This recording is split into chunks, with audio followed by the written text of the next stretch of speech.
Hi friends, part 2 video ಮುಂದೆ ಏನು ನೋಡ್ತೀವಿರಲ್ಲ, ಇದೇ ಕೂಲು ಫಾಲ್ಸ್ ಆಗಿರುತ್ತೆ. 1.5 ಕಿಲೋಮೀಟ್ರು ನಾವು ಟ್ರೆಕ್ಕಿಂಗ್ ಮಾಡ್ಕೊಂಡು ಮೇಲೆ ಬಂದರೆ ಒಂದು ಸೈಡ್ ಅಪ್ ಬರಬೇಕು. ಎಲ್ಲಿ ಅಪ್ ಆ್ಯಂಡ್ ಡೌನ್ ಅಂತ ಇಲ್ಲ, ಇದು ಜಾಸ್ತಿ ಒಂದು ಸೈಡ್ ಅಪ್ಪು. ಹೋಗ್ಬೇಕಾದ್ರೆ ಒಂದು ಸೈಡ್ ಡೌನು, ಬರ್ಬೇಕಾದ್ರೆ ಒಂದು ಸೈಡ್ ಅಪ್ಪು. ಏನು ಜರಿ ಕಾಣಿಸ್ತಿದೆಯಲ್ಲ, ಸೋ ಅಮೇಝಿಂಗ್. ನಿಜವಾಗ್ಲೂ ಈ ಲೈಫಲ್ಲಿ ಈ ಥರ ಒಂದು ಪ್ಲೇಸ್ ನೋಡಿರೋದೇ ಒಂದು ದೊಡ್ಡ ಖುಷಿ ವಿಷಯ. ಅಷ್ಟು ಚೆನ್ನಾಗಿದೆ, ಎಲ್ಲರೂ ಬಂದು ವಿಸಿಟ್ ಮಾಡಬೇಕು. ಬಟ್ ಟ್ರೆಕ್ಕಿಂಗ್ ಮಾಡ್ಬೇಕಾದ್ರೆ ಸ್ವಲ್ಪ ಹೆವಿ ಸ್ಟ್ರೈನ್ ಆಯಿತು. ನೀವು ನೋಡಿದಿರಂತೆ ಲಾಸ್ಟ್ ವೀಡಿಯೋದಲ್ಲಿ ಹೆವಿ ಸ್ಟ್ರೈನ್ ಆಗಿತ್ತು ನಾವಿಲ್ಲಿ ಬರೋಷ್ಟಲ್ಲಿ. ಹಂಗಾಗಿ ನಾವೇನು ಅದನ್ನು ಕಂಟಿನ್ಯೂಟಿ ಮಾಡೋಕ್ಕೆ ಹೋಗಿರಲಿಲ್ಲ. ಬಟ್ ಹೆವಿ ಸ್ಟ್ರೈನ್ ಆಯಿತು ಮಾತ್ರ. ಬಟ್ ಆ ಸ್ಟ್ರೈನ್ ಅಲ್ಲ, ಈ ಒಂದೇನಿದೆಯಲ್ಲ ಕೂಲುತ್ತಿರ್ತಾ ಈ ಫಾಲ್ಸ್ನ ನೋಡಿದ ತಕ್ಷಣ ಆ ಸ್ಟ್ರೈನ್ ಅನ್ನೋದೇ ಹೊಂಟೋಗ್ಬಿಡ್ತು. ಒಂದು ಕಡೆ ಮೇಲ್ಗಡೆಯಿಂದ ಬಿಸಿಲು, ಕೆಳಗಡೆಯಿಂದ ಫುಲ್ ನೀರು ಬಿದ್ದು ಆ ಇಬ್ಬನಿ ಥರ ಒಳ್ಳೆ ಚಳಿಗಾಳಿ, ಎರಡಕ್ಕೂ ಅಮೇಝಿಂಗ್ ಮ್ಯಾಚಿಂಗ್ ಇತ್ತು. Super vibe.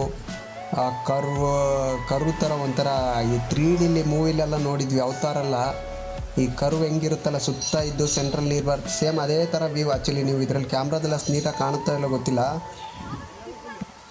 ರಿಯಲಾಗಿ ಅಷ್ಟು ಸೂಪರಾಗಿದೆ. ಯಾಕಂದರೆ ಕರ್ವ್ ಥರ ಇದೆ ಅದು, ಒಂಥರ 3D ಕಂಡಂಗೆ ಕಾಣುತ್ತೆ ನಿಮಗೆ. ಚೆನ್ನಾಗಿದೆ, ಎಲ್ಲರೂ ಬಂದು ವಿಸಿಟ್ ಮಾಡೋಂಥ ಪ್ಲೇಸ್ ಆಗಿದೆ. ಮತ್ತು ಗ್ರೀನಿಶ್ ಆಗಿದೆ. ಇನ್ನೊಂದೇನೆಂದರೆ ನೀವು ಟ್ರೆಕ್ಕಿಂಗ್ ಮಾಡಿದಷ್ಟು ಈ ವ್ಯಾಯಾಮ ಮಾಡ್ತೀರಾ, ಅದೇ ಥರ ಒಂದು ಒಳ್ಳೆ ನೋಡಿ ನೇಚರ್ ಎಷ್ಟು ಬ್ಯೂಟಿಫುಲ್ ಆಗಿದೆ, ಎಷ್ಟು ಗ್ರೀನರಿ ಆಗಿದೆ. ಈ ಗ್ರೀನರಿ, ಈ ಪೊಲ್ಯೂಷನ್ಸು ಈ ಥರ ಎಲ್ಲ ಬಿಟ್ಟು ಈ ಥರ ಒಂದು ಒಳ್ಳೆ ನೇಚರಲ್ಲಿ ಟೈಮ್ ಕಳೆಯೋದಿದೆಯಲ್ಲ, ತುಂಬ ಒಳ್ಳೆಯದು. ನೋಡಿ ಆ ಮೇಲ್ಗಡೆಯಿಂದ ಏನು ನೀರು ಬೀಳ್ತಿದೆಯಲ್ಲ, ರಭಸವಾಗಿ ನೀರು ಬೀಳ್ತಿದೆ, ಅದು ಕೆಳಗೆ ಬಿಡ್ತಿದ್ದಂಗೆ ಚಿಮ್ಮುತ್ತಲ್ಲ ನೀರು, ಒಂಥರ ಚಳಿ, ಫುಲ್ಲು ಕೋಲ್ಡಾಗಿ ಇದಾಗುತ್ತೆ. ಚೆನ್ನಾಗಿದೆ. ರಾಕ್ ನೋಡಿ, ರಾಕ್ ಏನಿದೆಯಲ್ಲ ಸೂಪರಾಗಿದೆ. ಸುಮಾರು ಎತ್ತರದಿಂದ ನೀರು ಬರುತ್ತೆ. ಆ್ಯಕ್ಚುಲಿ ಇದು ಒಂದು ಸೈಡ್ ಮಾತ್ರ ಈಗ ಹರಿಯುತ್ತಿದೆ, ಸೆಂಟ್ರಲ್ ಏನಿದೆಯಲ್ಲ ಅದು ಸ್ಟಾಪ್ ಆಗಿದೆ. ಅದು ಮಳೆ ಟೈಮಲ್ಲಿ ಎರಡೂ ಕಡೆ ಹರಿಯುತ್ತಂತೆ ನಾವು ಕೇಳಿದ ಪಟ್ಟಿಗೆ. ಅಂದರೆ ಅಲ್ಲಿ ಕಮ್ಮಿ ಹರಿಯುತ್ತೆ, ಬಟ್ ಇಲ್ಲಿ ಯಾವಾಗಲೂ ಎವ್ರಿ ಟೈಮ್ ಆಲ್ಮೋಸ್ಟ್ 90% ಇಲ್ಲಿ ಯಾವಾಗಲೂ ಬರ್ತಾನೆ ಇರುತ್ತಂತಲೇ ಹೇಳಿದ್ರು. ಟೈಮಿಂಗು ಅಂತ ನೋಡಿದ್ರೆ ಆ್ಯಕ್ಚುಲಿ ಬೆಳಗ್ಗೆ 9 o'clock ನಿಯರ್ಲಿ 3 o'clock 3 PM ಒಳಗಡೆ ಎಕ್ಸಿಟ್ ಆಗಬೇಕು ನೀವು. ಹಂಗಾಗಿ ನೀವು 4 o'clock ಒಳಗಡೆ ಎಕ್ಸಿಟ್ ಆಗಬೇಕು. 3 o'clock ಲಾಸ್ಟು. ಅದಾದಮೇಲೆ ಟ್ರೆಕ್ಕಿಂಗ್ ಮಾಡೋಕ್ಕೆ ಬಿಡೋಲ್ಲ, ಟೈಮಿಂಗ್ಸ್ ಇದೆ. ಪರ್ ಪರ್ಸನ್ ಐ ಥಿಂಕ್ ನನಗೆ ಇದು 150 ಅನಿಸುತ್ತೆ ತಗೊಂಡಿದ್ದು. 150 ಏನೋ ತಗೊಂಡಿದ್ದು, 120 or 150 ತಗೊಂಡಿದ್ರು, ಇಬ್ರು ಹೋಗಿದ್ವಿ. ಮತ್ತು ಬಾಟಲ್ ಗೀಟಲ್ಲಿ ಏನಾದರೂ ಕ್ಯಾರಿ ಮಾಡ್ತಿದ್ದೀರಾ ಅಂದರೆ ಅದ್ರದ್ದು ಅಮೌಂಟ್ ಇಸ್ಕೊತಾರೆ.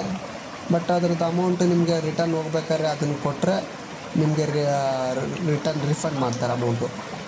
ಬಟ್ ಈ ನೇಚರ್ನ ನೋಡೋಕ್ಕೆ ಒಂದು ಸ್ವರ್ಗ ಇದ್ದಂಗೆ ನೋಡಿ.